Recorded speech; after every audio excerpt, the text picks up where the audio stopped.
Atlanta versus New York. 4th versus the 5th seed. It's going to be a crazy one. A lot of battles in this playoffs. But it's going to be your favorite one. Suits of Briz Rothstein of URL fame. But the New York Knicks will be taking on Atlanta Hawks on Sunday. The first round of the NBA playoffs, the 2021 season. Now, the Atlanta Hawks are a team that we beat thrice under Lloyd Pierce twice and Nate McMillan. But there are some factors that give me some concern. The Hawks are definitely not the same from once we last seen them, even in that third game where Trae Young was out and things kind of lighten up in our favor. So we're going to go over some factors on both the Atlanta Hawks and for the New York Knicks, and then go over some of the keys to the series. And as to why I think the Knicks can take the Hawks down in 7 games. But before we start the video, guys, please hit the like button, subscribe to the channel if you haven't already, and make sure to leave a comment once the video is done. And make sure that you follow the game along with me this Sunday on the Legion of Knicks Watch Along. And without further ado, God bless Rock.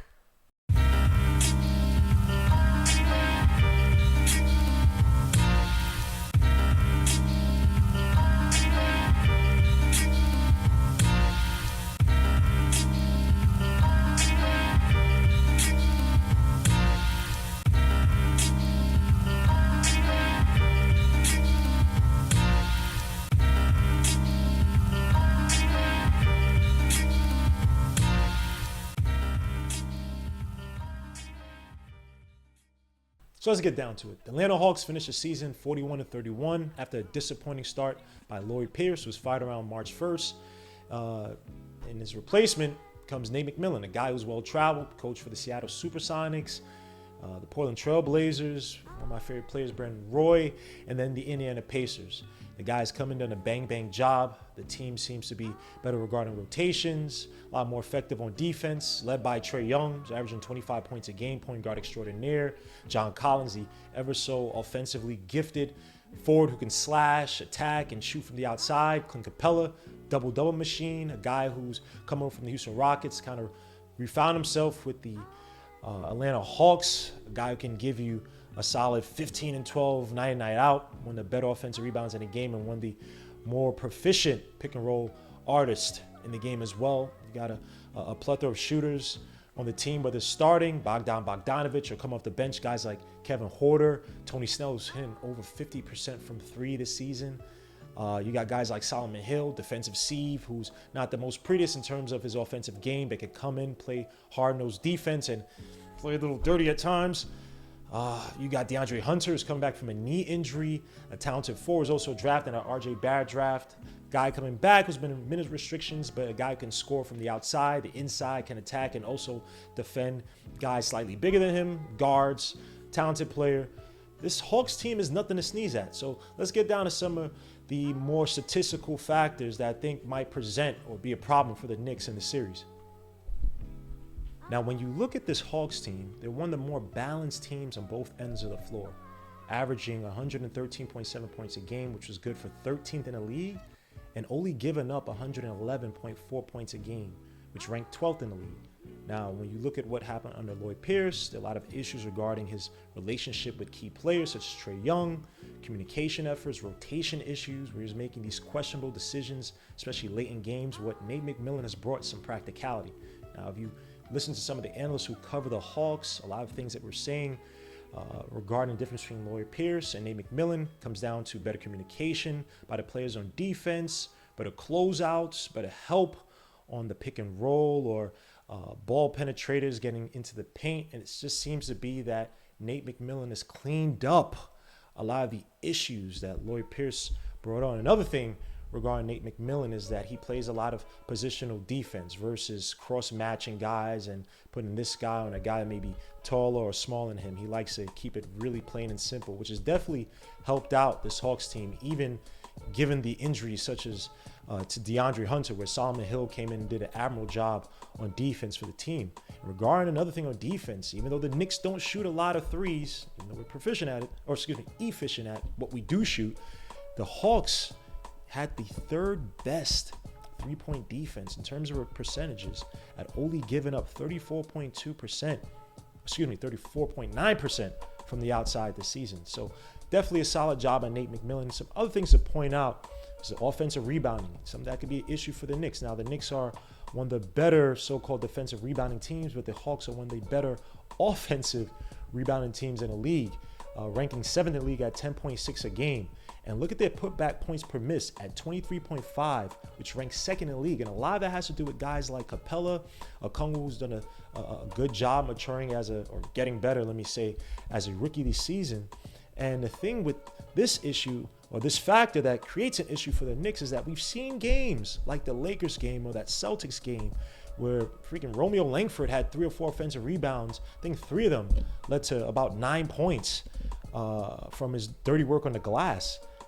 This is a team that, look, they have the shooters on the outside. If they dominate the glass, the Knicks could be in some big trouble. So that'll definitely be one of the keys that I'll cover at the end of this video. So stay tuned for that. So now regarding some of the differences between Lloyd Pierce and Nate McMillan, when you look at the numbers, obviously offensively, they were always a potent team from the outside, from the inside, rebounding wise, but defensively, and also character issues and inner team dynamics, which I'm going to get to in a bit, were the main differences between Nate McMillan and Lloyd Pierce.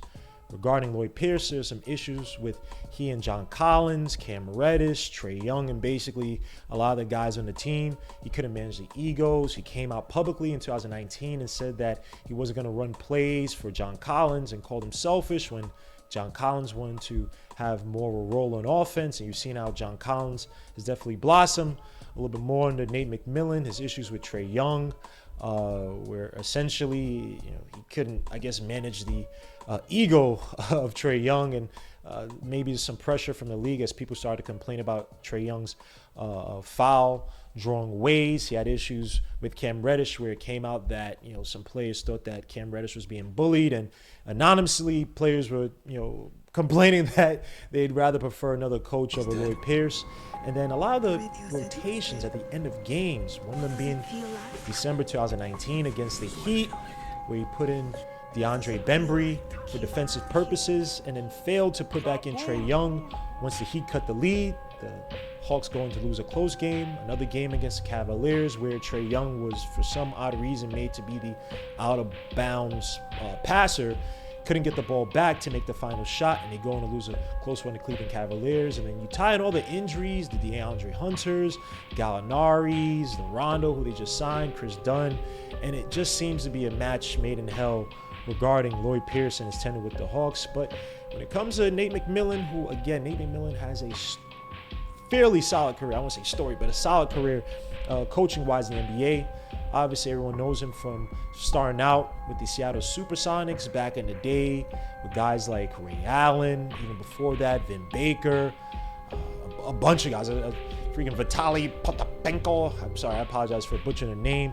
Definitely has a career spanning all the way back then. Even coached the Portland Trail Blazers with my son, Brandon Roy. Even had a year or so with LaMarcus Aldridge. Unfortunately, Brandon Roy with the knee injury just couldn't be healthy enough to help carry that team, even though he helped to bring back that team down by 23 to the Mavericks. One of his last classic moments of his career. And then obviously Nate McMillan went on to coach the Pacers with a young Sabonis and Victor Oladipo coming over from OKC. So expect Nate McMillan to go out there and make the proper rotations, have his team playing at a high level on both ends, be able to exploit any holes, especially with that Oberfeld defense. He's going to be using that dribble drive penetration or pick and roll to kick out to the guys on the outside like they did in the third game. But overall, Nate McMillan is definitely a weapon the Knicks have to account for in this series. Now, let's move on to another factor of strength that I think that the Hawks will be operating from once we see them on Sunday, and that's their pick and roll prowess. Now, the Knicks are actually good at defending the pick and roll, as we've only allowed 42% from the field from the pick and roll ball handler, which ranks in the 13th percentile in the league, and 52% from the field on the pick and roll man, Capela, Okongwu, which is in the 15th percentile in the league. But the Hawks overall are really good at operating the pick and roll. And you saw that in that third game, the first one under Nate McMillan, the new coach for the Hawks. You saw with Trae Young, who was just destroying us whenever Taj Gibson or Noel tried to play drop coverage too many times. Elfrid Payton was a little bit too slow to get back on defense, or Rose was a little bit too aggressive, and Trae Young loves just trapping the defender on the hip or moving back into the defender as they aggressively try to reset and draw the foul, or if they don't, he kind of uses their hesitance, against them, where he kind of guides them and throws that float up or throws the alley up, or at the another scenarios where he kicks it out to the guys on the outside once that help defense comes. And so the Hawks are very, very solid regarding that pick and roll offense. And when Trae Young was out, we had issues with it even when Lou Williams was there. Lou Williams, I think his first 2 or 3 shots, he basically exploited the same pick and roll set, got into that paint area to hit the little foul line shot, similar to what CP3 does. And you also had Kevin Huerter, who's operating the pick and roll as well, and Bogdanovich. And obviously, when those two were in and Trae Young was hurt in the third quarter, defending the pick and roll was a lot easier. We use a lot more aggressiveness with Noel to either trap, double team, or to peek really hard and reset back onto his assignment. But Trae Young in that pick and roll, I believe he only had about 3 out of 4 or 5 attempts that game.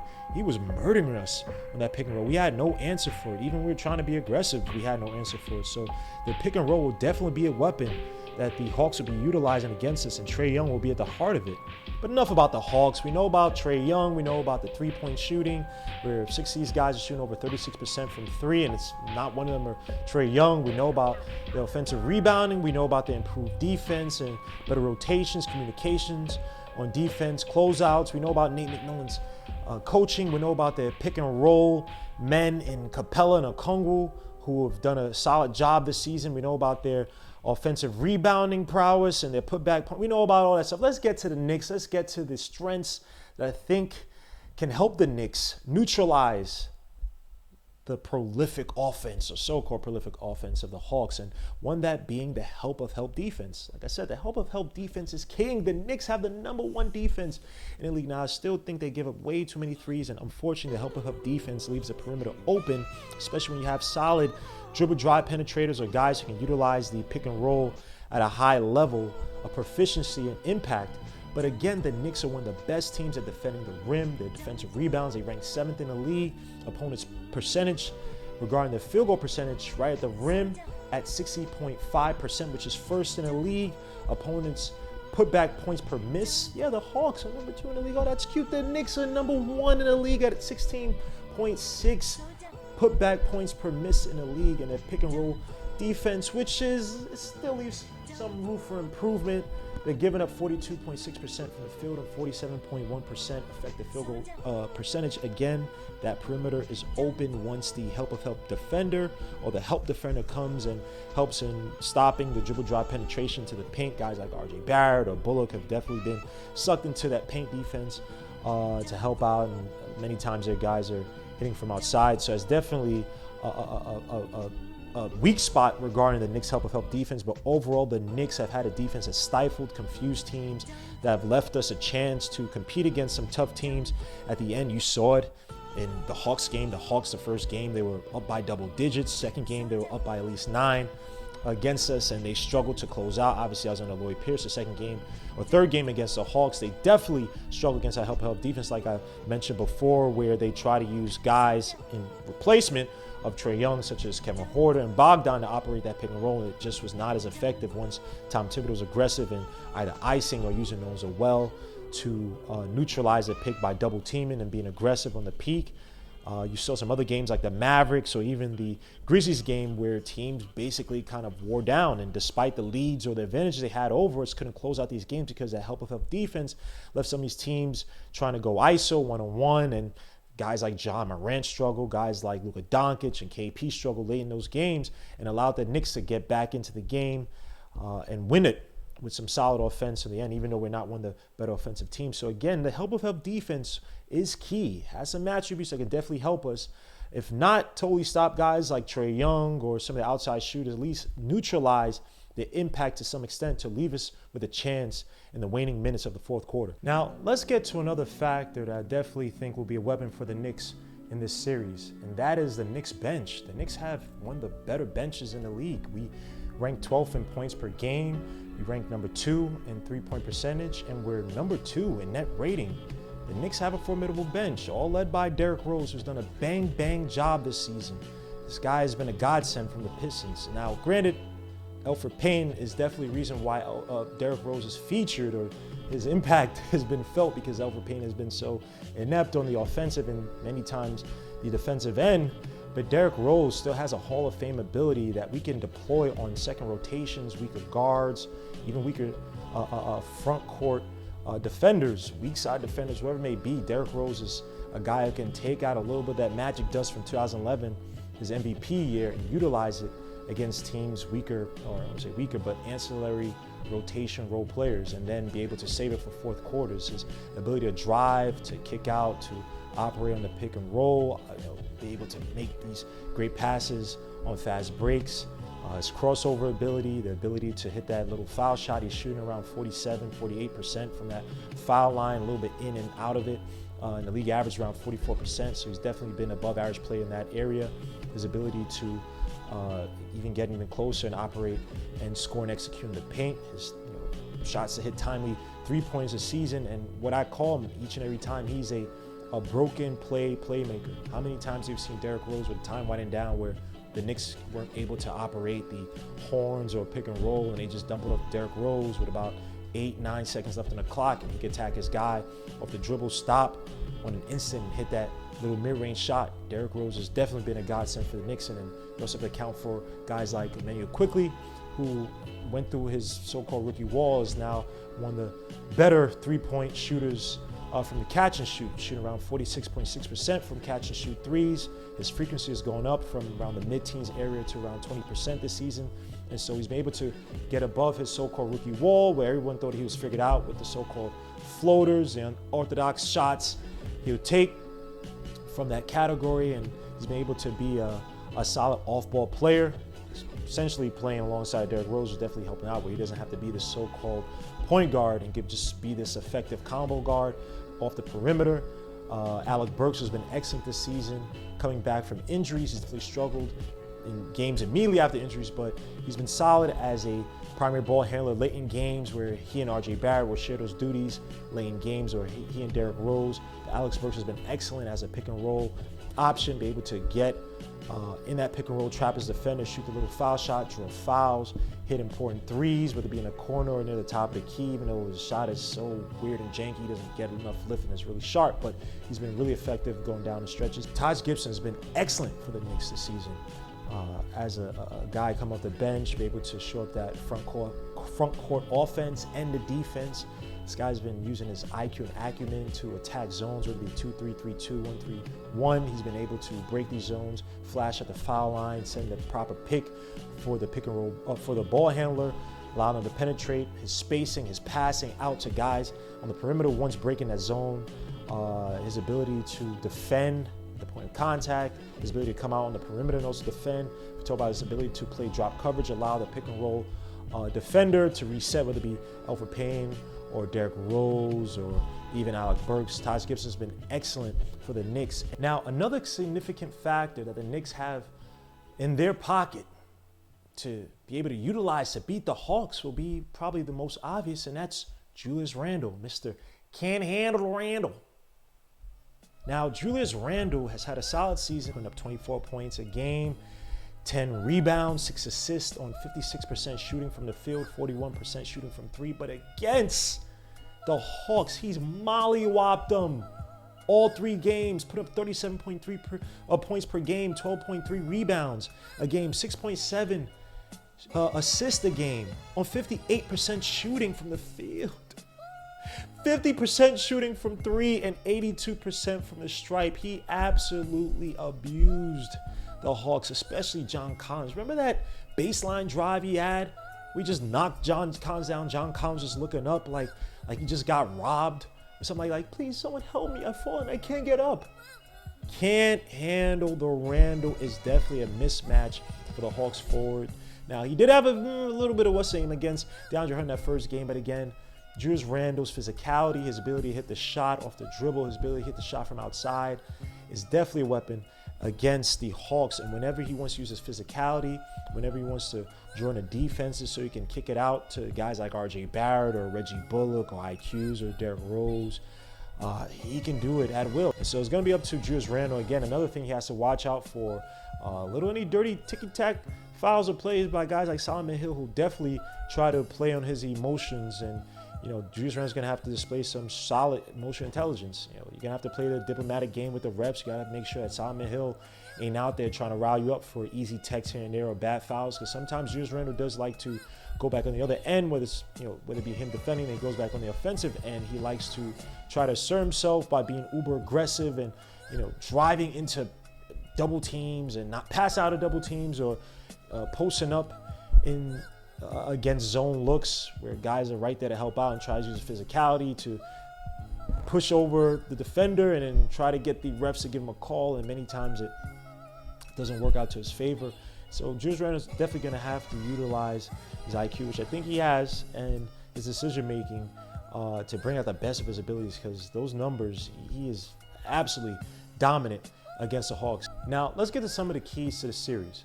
And we'll start off with the pick and roll.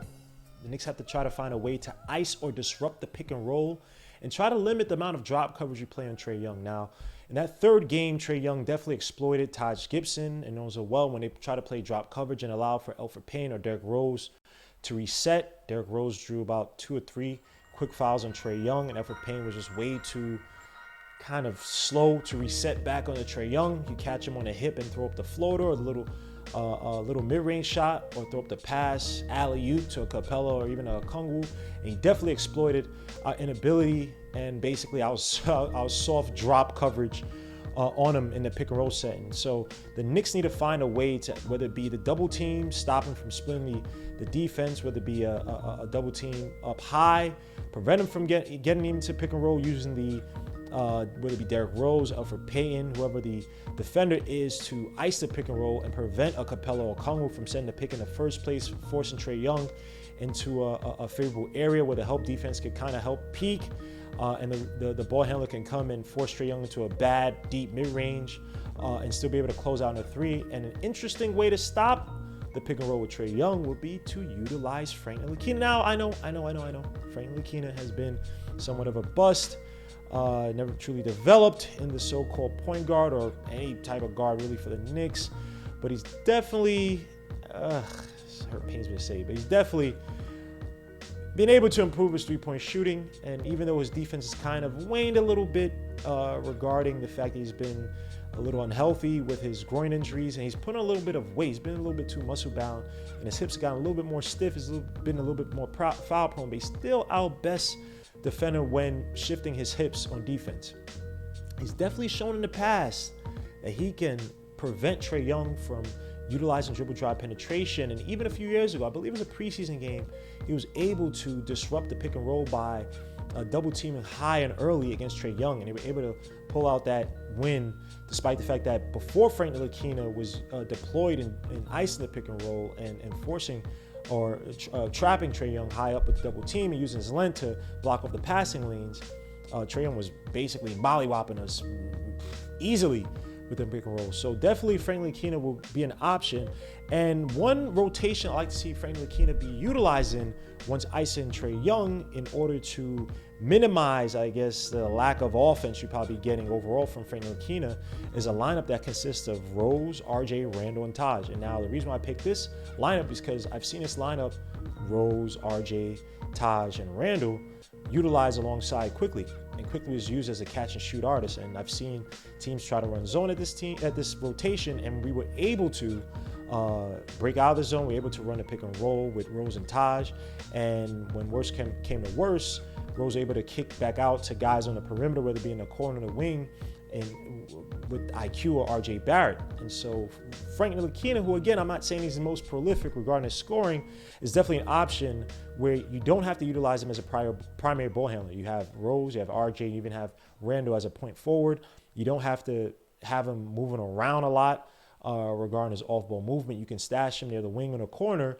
And in the corners, he's actually shooting fairly well. He's shooting freaking 70% from the corners this season, which is, wow, it's absolutely amazing. And so if the Knicks get into one of these situations where they have to try to stop Trae Young, you can utilize a Frank Ntilikina to stop Trae Young and still find some offensive ability from him in the corner. Stash him in the corner. Utilize Derrick Rose in a dribble drive penetration. Utilize Derrick Rose in the horn sets where Frank will still be in the corner anyway. Utilize him off the pick and roll where Frank can still be in the corner and flash to the wing and hit that shot. And so you still be losing some perimeter prowess with IQ, but it may not be that much with that rotation while essentially neutralizing the bread and butter of the Hawks offense, which is Trae Young's pick and roll prowess.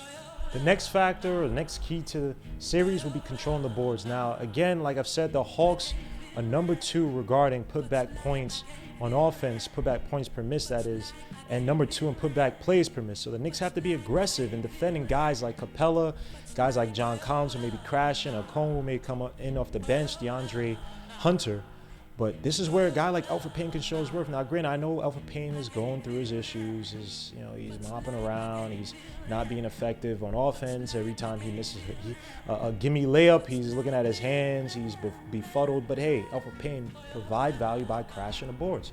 And Elfrid Payton is actually one of the better rebounding guards in the league. And so if Elfrid Payton can show his value, that whenever a guy like Kevin Huerter, Bogdan or Gallo or even DeAndre Hunter jacking up shots, Payne, who most likely is going to have a guy like Trae Young, needs to be crashing the boards, get us those second chance points, help out. Like we've seen in games where the Knicks have sent 2 or 3 guys to help out Noel against the Mavericks, against the Grizzlies. So the Elfrid Payton, this is where his value can shine brightly for the Knicks. Forget about the points. Dump it off to Julius Randle offense, but crash the boards on both ends of the floor. You have Trae Young. You actually have an advantage in that regard. Now, Randle's dominance on John Collins and the Hawks and aggressive scoring away from Capela go hand in hand. Essentially, John Collins is food. Randle, eat your food against John Collins. He is not a good defender. Now, granted, DeAndre Hunter will be coming back from injury, the knee injury that he suffered earlier this season. And so he will probably be draped up on Randle, and he's definitely a force on the defensive end, as when he's on the court, the Hawks allow 7 less points per 100 possessions. But you have to find a way to attack even a guy like DeAndre Hunter. With that knee injury, you may be a little bit apprehensive in terms of being physical against a guy like Julius Randle. And so if you see John Collins out there, Julius Randle, eat your food. And with Clint Capela, try to stay away from him. He is the defensive anchor for the Hawks this season. When he's on the court, the Hawks allow 6 less points per 100 possessions with Clint Capela. But you got guys like Kevin Huerter, John Collins. You got guys like Bogdanovich who are not good defenders. So that's up to RJ Barrett slashing, using that pick and roll, especially early in the game, to attack those two and kick it out. If Capela's there on the weak side, kick it out to the try to hand it off to Noel down low if he has decent hands enough to freaking control the ball. Or if you have any help defense from any of the perimeter guys, you could kick it out to a guy like a Bullock, or even the second rotations, guys like Burks or IQ could definitely help out in the regard if Capela's in any of those rotations. Last but not least, the Knicks have to oversend each and every passing lane. We have to make sure that Trae Young is not abusing us with his passing tree, whether it be off the dribble drive penetration or the pick and roll. Because of our help defense, we have to make sure we're disciplined in getting back to our appropriate